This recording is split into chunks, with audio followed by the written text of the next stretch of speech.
નમસ્કાર, ભાગ્યદર્પણમાં આપનું સ્વાગત છે. હું છું કૃષ્ણા. દર્શક મિત્રો, લક્ષ્ય વગરનું ચિંતન, શ્રદ્ધા વગરનું નમન અને વિશ્વાસ વગરની વંદના કેવળ આડંબર જ હોય છે. તો આજના સુવિચાર સાથે શરૂ કરીએ આપણા ભાગ્યના દર્પણને રજૂ કરતો અમારો વિશેષ કાર્યક્રમ ભાગ્ય દર્પણ.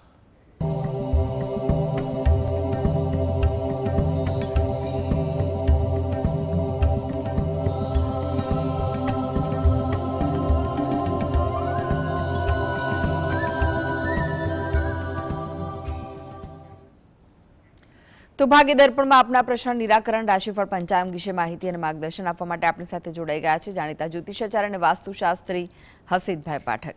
હસીતભાઈ, ભાગ્ય દર્પણમાં આપનું સ્વાગત છે. નમસ્કાર. નમસ્કાર. હસીતભાઈ, સૌથી પહેલા વાત કરીએ આજના પંચાંગ વિશે. તો શું છે આજનું પંચાંગ તે જણાવશો? હા, આજના દિવસનો શુભારંભ કરીએ પંચાંગની જાણકારીથી. પંચાંગ એટલે 5 અંગ: તિથિ, વાર, યોગ, નક્ષત્ર અને કરણ. એમ કહેવાય છે કે સવારે ઉઠીને જે વ્યક્તિ પંચાંગના આ 5 અંગોને સાંભળે છે, જાણે છે, વાંચે છે, તેના પર પંચાંગના દેવો પ્રસન્ન થાય છે, દિવસ અનુકૂળ જાય છે. શરૂ કરીએ આજનું પંચાંગ. આજે વાર છે શુક્રવાર. વિક્રમ સંવત 2082 ચાલી રહ્યો છે. તારીખ છે 19 ડિસેમ્બર 2025, 19/12/25. આજની તિથિની વાત કરીએ. માગશર મહિનો ચાલે છે. તેનો કૃષ્ણ પક્ષ એટલે કે વદ પક્ષની અમાસ છે. એટલે આજે માગશર મહિનાનો અંતિમ દિવસ છે. નક્ષત્ર જ્યેષ્ઠા છે, યોગ શૂળ અને કર્ણ ચતુષ્પાદ આવે છે. આજની રાશિની વાત કરીએ. આજની રાશિ આવે છે વૃશ્ચિક રાશિ, કે જેના નામાક્ષર હોય છે ન અને ય. એટલે આજે જો કોઈ બાળક જન્મે તો તેનું નામ વૃશ્ચિક રાશિ પરથી પાડવું જોઈએ. ઉપરાંત ગ્રહ ગોચર અને મુહૂર્તની ગણતરી માટે પણ વૃશ્ચિક રાશિને લક્ષમાં લેવાની રહેશે. દિન વિશેષની વાત કરીએ તો આજે છે અમાવસ્યા. આજે છે દર્શ અમાવસ્યા. દર્શ અમાવસ્યા એટલે કે જે રાત્રિના અમાવસ્યા હોય તે દર્શ અમાવસ્યા કહેવાય છે. આજે અન્વાધાન છે. આજે ખાસ કરીને વજ્રમુષળ યોગ છે. આ જે યોગ છે તે અશુભ કહેવાતો હોય છે અને આ યોગમાં આમ પણ અમાવસ્યા છે એટલે કોઈ અગત્યના કે શુભ કાર્યો કરવા નથી હોતા. એ મુહૂર્તશાસ્ત્રમાં તેની મનાઈ છે. અને આ જે વિછુડો છે જે રાત્રે 10:51 સુધી રહેવાનો છે. જી હસીતભાઈ, આજની વાસ્તુ ટીપ શું છે દર્શક મિત્રો માટે? હા, વાસ્તુ ટીપમાં આપણે વાત કરી રહ્યા છીએ કે ભૂમિના દોષ વિશે વાત કરી રહ્યા છે કે ભૂમિની નકારાત્મકતા હોય તો તેવી ભૂમિ ન લેવી જોઈએ. નહીં તો પછી ભૂમિના સ્પંદનો તેના પર રહેનાર દરેક વ્યક્તિ પર અસર કરતા હોય છે. આપણે જાણીએ છીએ કે સ્પંદન એટલે કે વાઇબ્રેશન્સ જે કહેવાય છે તે બરોબર દેખાતા નથી હોતા, પણ તેનો અનુભવ દરેક વ્યક્તિ કરી શકે છે. ઘણીવાર એવું બને છે કે આપણે કોઈ જગ્યા પર જઈએ ત્યારે આપણને એવું લાગે કે આ જગ્યા પર આપણને સારું લાગી રહ્યું છે. ત્યાં ગયા પછી જ અંદરથી જ આપણને એવું અનુભવ થાય. દરેક વ્યક્તિની અંદર ભગવાને એક એવી આ ખાસિયત મૂકેલી છે અને કઈ જગ્યાએ જઈએ તો આપણને લાગે અહીંયા આગળ મજા નથી આવતી, જેટલા જલ્દી અહીંયાથી નીકળી જઈએ એટલું સારું. એટલે આ વસ્તુને દરેક વ્યક્તિએ સમજવાની જરૂર છે કે ભૂમિ પર જઈ પોતાના પરિવારને લઈ જવો જોઈએ અને ત્યાં જઈને જો એવું લાગે કે યોગ્ય અનુભવ થઈ રહ્યો છે તો જ આગળ વધવું જોઈએ. જી જી હસીતભાઈ, 12 રાશિનું રાશિફળ જાણીએ તે પહેલા એક દર્શક મિત્ર આપણી સાથે જોડાઈ ગયા છે. રોનકભાઈ છે. રોનકભાઈ, આપને જેમના માટે પ્રશ્ન પૂછવો હોય તેમની જન્મ તારીખ જણાવો. 9/3/88. જી. જન્મનો સમય કયો છે? 9:39 સવારે. અને સ્થળ કયું છે? સ્થળ બોમ્બે ભાયંદર. જી. પ્રશ્ન જણાવો, શું પૂછવા માંગો છો? એને અમદાવાદમાં મકાન લેવું છે, બરોબર? મકાનના યોગ છે કે નથી એને, એમ. હાજી, કોના વિશે પ્રશ્ન છે ભાઈ? હે, કોના વિશે પ્રશ્ન છે આપનો? રોનકભાઈનો. રોનકભાઈ વિશે પ્રશ્ન છે. હાજી, જોઈ લઈએ કે કુંડલી શું કહી રહી છે અને યોગ અત્યારે કેવા ચાલી રહ્યા છે. જો કુંડલી પર નજર નાખીએ તો મેષ લગ્નની કુંડલી આવી રહી છે. ચતુર્થ સ્થાન જે જમીન, મકાન, વાહન, પ્રોપર્ટી, સુખ સ્થાન પણ ગણાતું હોય છે તેમાં કર્ક રાશિ આવી રહી છે. તેનો સ્વામી ચંદ્ર જે છે તે કેન્દ્રમાં છે. એટલે ચોક્કસપણે સૂચવે છે કે હા, યોગો તો છે પણ થોડુંક રાહ જોવાની સલાહ છે. એમ કે સમજો કે 2026ના જૂન મહિના બાદ એક સારો યોગ શરૂ થઈ રહ્યો છે. એટલે એ પ્રમાણે જો આપ પ્લાનિંગ કરશો તો આપણા માટે એ ઉત્તમ રહેશે. એટલે એ પ્રમાણે આયોજન કરશો તો એ ઘર લઈ શકાશે. હા, ઘર લેવા માટે હું હંમેશા કહું છું અને કહેતો રહીશ, કારણ કે ઘણા બધા વ્યક્તિઓના પાછળથી તકલીફો પડે છે. એટલે હંમેશા બે વસ્તુનું ધ્યાન રાખજો કે જે પણ ઘર લેવા જઈ રહ્યા હો તે વાસ્તુ પ્રમાણે હોય, અનુકૂળતા વધારે હોય તેવું કરજો. જો ફ્લેટ લેવાના હોય તો એમ કહેવાય કે 100% વાસ્તુ મળતું નથી હોતું, પણ બને તેટલું ઓછા દોષ હોય અને હકારાત્મક એનર્જી એટલે પોઝિટિવ એનર્જી વધારે હોય, બીજું એનું ઓરિએન્ટેશન ને એ બધું પણ સારું હોય, એવું સિલેક્ટ કરીને આગળ વધવાની તમને સલાહ છે. જી, રંજનબેન જોડાઈ ગયા છે. રંજનબેન, આપને જેમના માટે પ્રશ્ન પૂછ્યો હોય તેમની જન્મ તારીખ જણાવો. 28/3/1999. જન્મનો સમય બપોરે 2:40. અને સ્થળ કયું છે જન્મનું? ઉના. બોટાદ. ઉના. ઉના. જી જી, પ્રશ્ન જણાવો, શું પૂછવું છે? મારે એ જાણવું છે કે મારે આમ કયા ધંધામાં લેવું છે, કેવા ધંધો કરતો અમને સફળતા મળશે? અત્યારે શું કરો છો ભાઈ? અત્યારે તો શેર બજારનું કરું છું, પણ એમાં કેવી સફળતા છે? એમાં સફળતા ન હોય તો કયો ધંધો કરવો? એમ સારું સારું ભાઈ, ચાલો. કારણ કે જે ધંધો કરતા હો તેમાં મજા ના આવતી અથવા ન ચાલતો હોય તો તમે વિચાર કરતા હો કે બીજું શું કરવું જોઈએ, એવું પણ છે. હા, જોઈ લઈએ આપણે કે કુંડલી તમારી શું કહે છે ને કયા પ્રકારના કાર્ય વ્યવસાય તમે કરવો જોઈએ. કર્ક લગ્નની કુંડલી આવે છે. લગ્નનો સ્વામી ચંદ્ર છે, બીજા સ્થાનમાં છે, એટલે આવક તમારી સારી રહી શકે તેવું સૂચવે છે. ધનસ્થાનનો સ્વામી એ સૂર્ય જે છે તે ભાગ્યસ્થાનમાં છે, એટલે તમે તમારા જન્મના સ્થળથી દૂર જેટલું તમે કાર્ય કરશો એટલું તમારા માટે સારું ફળ મળવા જઈ રહ્યું છે. અને ધંધાની જો વાત કરવામાં આવે તો કોઈ વસ્તુનું ટ્રેડિંગ કરો તમે, વસ્તુ હોવી જોઈએ. તમે શેરબજાર કરો છો તે તો બધું ડીમેટ ચાલતું હોય, એટલે બધું વર્ચ્યુઅલ વસ્તુઓ છે, તમારા હાથમાં નહીં, પણ કોઈ એવી ફિઝિકલ વસ્તુઓ હોય એનું તમે ટ્રેડિંગ કરો જે ડે ટુ ડેમાં વપરાતું હોય અને જેનો ઉપયોગ કન્ઝ્યુમેબલ્સ હોય તેવી વસ્તુઓનો તમે કરો. ખાસ કરીને નવી નવી વસ્તુઓ, લેટેસ્ટ વસ્તુઓ, સૌંદર્ય પ્રસાધનો, લક્ઝરિયસ આઇટમ હોય તેવું કંઈક તમે કરો, અથવા ફૂડ આઇટમ્સનું કરો તો તમારા માટે સારું રહેશે. જી, કમુબેન જોડાઈ ગયા છે. કમુબેન, આપને જેમના માટે પ્રશ્ન પૂછવો હોય તેમની જન્મ તારીખ જણાવો. 21/12/86 મારા છોકરાનું. કઈ, ફરી એકવાર જણાવશો? 21/12/86. જી, જન્મનો સમય? અચ્છા, આપણે સાંજે 8 વાગે રાત્રે. અને સ્થળ ફરી એકવાર જણાવશો? સુરત.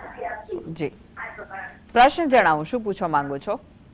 મારા છોકરાના મેરેજ માટે પૂછવાનું છે. હાજી, લગ્ન બાબતનો પ્રશ્ન છે, એટલે લગ્ન ક્યારે થશે અને કેવા યોગો છે તેવો પ્રશ્ન હશે, એ માનીને આપણે આગળ ચાલીએ છીએ. કર્ક લગ્નની કુંડલી આવે છે અને આજે જોવા જઈએ તો કર્ક લગ્નવાળા વ્યક્તિઓની કુંડલી આમ કહેવાય કે ખાસ પ્રાધાન્ય બતાવી રહી છે. કર્ક લગ્નનો સ્વામી એ ચંદ્ર હોય છે. ચંદ્ર આ કુંડલીમાં બીજા સ્થાનમાં છે અને સપ્તમ સ્થાનનો અધિપતિ એ શનિ થયેલો છે. શનિ મહારાજ પણ આ કુંડલીમાં અનુકૂળતા આપી રહ્યા છે. એટલે પહેલી વાત તો એ કે આ કુંડલીમાં મંગળ છે, જુઓ, એટલે માંગલિક કુંડળી કહેવાય. એટલે એ પ્રમાણે તમે આમ કહેવાય ને કે મેળાપક કરી અને આગળ વધજો, આ પહેલી વસ્તુ છે. યોગની વાત કરીએ તો થોડો હજી રાહ જુઓ, આમ કહેવાય કે 3-4 મહિના હજી સમય છે. જેમ જેમ 2026નું વર્ષ આગળ વધશે તેમ તેમ યોગ વધુ પ્રબળ થતો જાય છે. ત્યારબાદ વર્ષ, સવા વર્ષ, એટલે સમજો કે 2026-27 સુધીનો એ યોગ એના માટે કુંડળીમાં સારો દેખાઈ રહ્યો છે. એટલે કોઈ એવું વિશેષ ચિંતાનું કારણ નથી, કોઈ એવા ઉપાયો બી કરવાની જરૂર છે નહીં. સમયની થોડી રાહ જુઓ તો અનુકૂળતા થઈ શકશે. જી, વિપુલભાઈ જોડાઈ ગયા છે. વિપુલભાઈ, આપને જેમના માટે પ્રશ્ન પૂછો હોય તેમની જન્મ તારીખ જણાવો. હેલો. જી, હા, મારી જન્મ તારીખ છે 23/5/63. જન્મનો સમય કયો છે? સમય છે બપોરના 12:06. જી, અને સ્થળ કયું છે જન્મનું? વલસાડ. પ્રશ્ન શું છે, શું પૂછવું છે આપને? મારે છે ને અત્યારે ધંધો કરું છું ખાતરનો, રાસાયણિક ખાતરનો. એનું અત્યારે લાયસન્સ મારા નામે લીધું છે, તો હવે પછી કેવું ચાલશે? એમ ધંધામાં મને ફાવશે કે કેમ, એટલા માટે પૂછવાનું હતું. કેટલો સમય પહેલા લીધું ભાઈ? અત્યારે 4-5 મહિના થઈ ગયા. અગાડી આ જ ધંધો કરતો હતો, પણ વચ્ચે 5-1 વર્ષથી બંધ હતું, પછી પાછું ચાલુ કર્યું છે. સારું સારું. હવે પછીનું કેવું ચાલશે? હા હા, સમજી ગયો. આપનો કર્મક્ષેત્રનો પ્રશ્ન છે અને આર્થિક બાબતનો પ્રશ્ન છે. કુંડલી પર નજર નાખીએ. સિંહ લગ્નની કુંડલી આવે છે. લગ્નનો સ્વામી કેન્દ્રમાં કર્મસ્થાનમાં છે સૂર્ય, એટલે તમે પોતાનો ધંધો કરી શકો છો. એનું કોઈ ચિંતાનું કારણ કોઈ છે નહીં. ધંધો તમારો સ્ટેપ બાય સ્ટેપ આગળ વધશે. ગુરુ મહારાજની સ્થિતિ છે એ રાહુ સાથે સંકળાઈ રહી છે, એટલે હજી આવનારા જેમ કહી શકાય 6-1 મહિના જેવો સમય થોડુંક ધ્યાન રાખજો, સાવચેતીથી કામ કરજો. કોઈની વાતોમાં ન આવશો અથવા કોઈ એવી ઓફર આવે તો ભરાશો નહીં, એવું ધ્યાન. એકદમ સજાગ અને સાવચેત રહેજો. ત્યાર પછીનો જૂન પછીનો જે સમય છે એ તમને ઉત્તમ કામ આપી શકશે. બીજું કે તમે જે કામ કરો છો તમે લોકલ નહીં પણ થોડું દૂરનું કામ પણ કરો તો એ તમારા માટે સારું રહેશે. અત્યારે હાલ આપની શનિની દશા ચાલી રહી છે. શનિ મહારાજ જે છે તે આપની કુંડલીમાં અનુકૂળતા આપી રહ્યા છે, એટલે જેટલી મહેનત કરશો એટલું તમને આ ફળ મળવાનું છે. વિશેષ ચિંતા ના કરશો, મહેનત ચાલુ રાખજો, અનુકૂળતા વધી શકશે. હા, જો કોઈ એવું લાગે કે તકલીફ પડી રહી છે તો તમારા કુળદેવીને પ્રાર્થના કરજો, બરાબર છે. કુળદેવીના મંદિરે જઈ આવજો, નિયમિત રીતે જજો અને ત્યાં માતાજીને શણગાર પ્રસાદ ધરાવી અને પ્રાર્થના કરતા રહેજો. વધારે કરવું હોય તો નવરાત્રિ આવે ત્યારે નાની કન્યાઓ હોય તેને ભોજન કરાવશો, તે ઉત્તમ રહેશે. જી હસીદભાઈ, રાશિફળની વાત કરી. રાશિમંડળની પ્રથમ 3 રાશિ મેષ, વૃષભ, મિથુન રાશિના જાતકોનો આજનો દિવસ કેવો રહેશે? હા, શરૂ કરીએ આજના દિવસનું રાશિ ભવિષ્ય. સૌથી પહેલી રાશિ આવે છે મેષ રાશિ, જેના નામાક્ષર છે અ, લ અને ઈ. ભાઈ, આજે તમારા પ્રયત્નો સફળ થવાના છે, એટલે જે અગત્યના કાર્યો હોય, એમ કહેવાય ને પ્રાયોરિટીવાળા કાર્યો, એ જ આજે હાથ પર લેજો. નાના મોટા કાર્યો બાજુમાં મૂકી દેજો. આજે જોખમ લેવાની હિંમત કરી શકાશે, અઘરા કાર્યો હાથ પર લેજો. નોકરિયાત વર્ગને આજે કોઈ નવી જવાબદારી મળી શકે અથવા કોઈ ફેરફાર થાય તેવી સંભાવના છે. હવે વાત કરીશું વૃષભ રાશિની. ભાઈ, વૃષભ રાશિના વ્યક્તિઓ માટે વાત કરીએ તો આજે દૂરથી કોઈ સારા સમાચાર પ્રાપ્ત થાય, દૂરની જગ્યાએથી દૂરની કોઈ વ્યક્તિ હોય. આજે તમારો કોન્ફિડન્સ એટલે કે આત્મવિશ્વાસ વધવાનો છે, પણ વધારે પડતો આત્મવિશ્વાસને કારણે એવું બને કે ક્રોધ અને ઉત્તેજના વધી જાય, તો એને નિયંત્રણમાં એટલે કે કાબૂમાં રાખવાની છે. મિથુન રાશિ, જેના નામાક્ષર છે ક, છ અને ગ. આજે પૈસાની બાબતે કોઈ ખોટ થાય, નુકસાન થાય તેવી સંભાવના છે, એટલે આર્થિક વ્યવહારમાં ખૂબ સાચવજો. કોઈ પણ પ્રકારની લેણદેણ હોય એમાં બહુ ધ્યાન રાખજો, બને તો એવોઇડ કરજો. આમ પણ અમાસ છે એટલે શું કોઈ માથાકૂટ કરવાની, આજનો દિવસ જવા જ દેજો. હા, કોઈ પ્રકારે બેદરકારી પણ રાખવાની નથી. તમારી ભાવના, ઇમોશનને કંટ્રોલમાં રાખશો તો તે તમારા માટે સારું રહેશે. જી હવે વાત કરીએ કર્ક, સિંહ, કન્યા રાશિના જાતકોની. તેમનો આજનો દિવસ કેવો રહેશે? હા, કર્ક રાશિના જાતકો કે જેના નામાક્ષર હોય છે ડ અને હ. આજે શત્રુઓ સક્રિય રહેવાના છે, એટલે વિરોધીઓ એક્ટિવ રહેશે. તમારે પણ સામે મજબૂત રહેવાનું છે. આજે તમારે થોડાક મજબૂત અને સ્ટ્રોંગ રહેવાનું છે. તમારા વ્યવહારમાં, તમારી વાણીમાં પણ હળવા શબ્દોનો ઉપયોગ કરવાનું ટાળજો. એટલે આજે ઓવરઓલ તમારા વાણી વ્યવહારમાં મજબૂતાઈ લાગવી જોઈએ. આજે સારી વાત એ છે કે અટકેલા કાર્યો તમારા પૂરા થવા જઈ રહ્યા છે. સિંહ રાશિ, જેના નામાક્ષર છે મ અને ટ. આજે થોડી પરિવારમાં કોઈ ચિંતા ઊભી થાય નાની મોટી, એટલે થોડુંક ધ્યાન રાખવું પડશે. આજે લેણદેણમાં કોઈ ઉતાવળ ન કરતા, બરાબર ચેક કરજો. કંઈક લખાણ હોય, ડોક્યુમેન્ટેશન તો પ્રોપર એ લીગલી ચેક કરાવજો અને આગળ વધજો. આજે કોઈ પ્રકારે નાની મોટી શારીરિક તકલીફનો પણ સામનો કરવો પડી શકે. કન્યા રાશિ, જેના નામાક્ષર છે પઠ અને અણ. કોઈ મનોરંજક પ્રવાસનું આયોજન થઈ શકે તેવું છે, અને થાય તો જઈ આવજો, પણ સાચવીને જજો, કારણ કે આજે થોડું અમાસ છે એટલે ધ્યાન રાખવાનું. વિદ્યાર્થીઓ આજે કાર્યમાં સફળતા પ્રાપ્ત કરી શકશે. કોઈ અનપેક્ષિત ઘટના શક્ય બને એટલે દિવસ થોડોક શાંતિથી પસાર કરજો. જી ભાવેશભાઈ જોડાઈ ગયા છે. ભાવેશભાઈ, આપને જેમના માટે પ્રશ્ન પૂછવો હોય તેમની જન્મ તારીખ જણાવો. ભાવેશભાઈ, આપને જેમના માટે પ્રશ્ન પૂછવો હોય તેમની જન્મ તારીખ જણાવો. લાગે છે કે તેમની સાથેનો સંપર્ક તૂટ્યો છે. હસીદભાઈ, તમે જોડાયેલા રહેશો. આગળ બાકીની રાશિઓનું રાશિફળ આપની પાસેથી જાણીશું. તો ભાગ્ય દર્પણમાં આગળ વધીએ તે પહેલા લઈએ બ્રેક.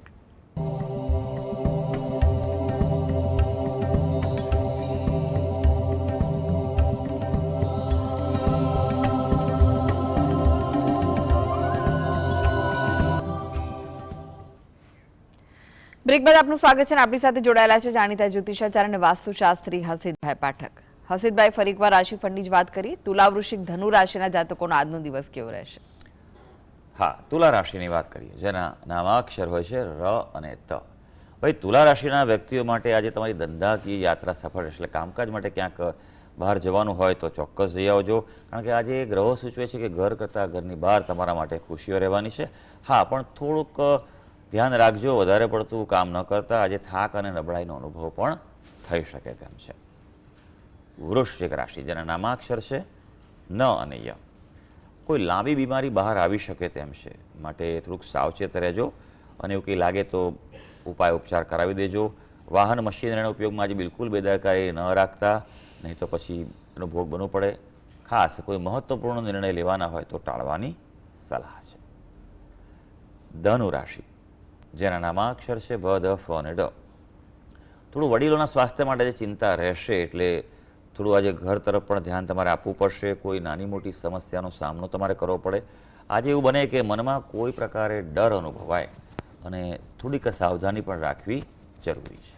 જી, હવે વાત કરીએ અંતિમ 3 રાશિ મકર, કુંભ, મીન રાશિના જાતકોની. તેમનો આજનો દિવસ કેવો રહેશે? મકર રાશિની વાત કરીએ, જેના નામાક્ષર છે ખ અને જમ.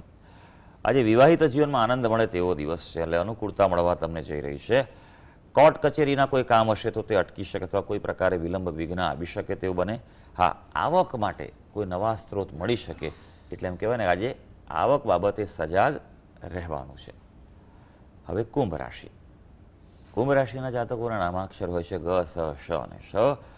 તમારે પ્રમોશનના પ્રયત્નો સફળ થાય, એટલે તમારું જો ડ્યુ થયું હોય, ક્વોલિફાઈડ હો અને જો હોય તો આજે ચોક્કસ ફોલોઅપ કરી લેજો. વ્યવસાયિક યાત્રાનું આયોજન શક્ય બને, અને જો થાય તો જઈ આવજો, એ અનુકૂળતા આપશે. અને કોઈ મોટી સમસ્યાનો સામનો કરતા હશો તો તેના હલ તરફ આજે આગળ વધી શકાશે. હવે મીન રાશિ, જેના નામાક્ષર છે દ, ચ, ઝ અને થ. ભાઈ, મીન રાશિના વ્યક્તિઓ માટે થોડું આરોગ્ય નબળું રહે, એટલે એ પર થોડું ફોકસ કરજો. હેલ્થ ઇઝ વેલ્થ કહેવાય છે, એટલે આરોગ્યના ભોગે આજે બિલકુલ કશું કરતા નહીં. આજે દિવસ મિશ્ર છે, આશા અને નિરાશાની લાગણી તમારી રહેવાની છે. હા, પોતાનો વેપાર, પોતાનું કામકાજ આજે સારું રહેવાનું છે. તો સર્વે દર્શક મિત્રોનો આજનો દિવસ શુભ અને મંગળકારી જાય તેવી ઈશ્વરને અભ્યર્થના. જી, હસીબભાઈ જીએસટીવી સાથે જોડાવા માટે, દર્શક મિત્રોને માહિતી અને માર્ગદર્શન આપવા માટે આપનો આભાર. ધન્યવાદ. તો દર્શક મિત્રો, આ સાથે જ ભાગ્ય દર્પણમાં આજે બસ આટલું જ. મને રજા આપશો. નમસ્કાર.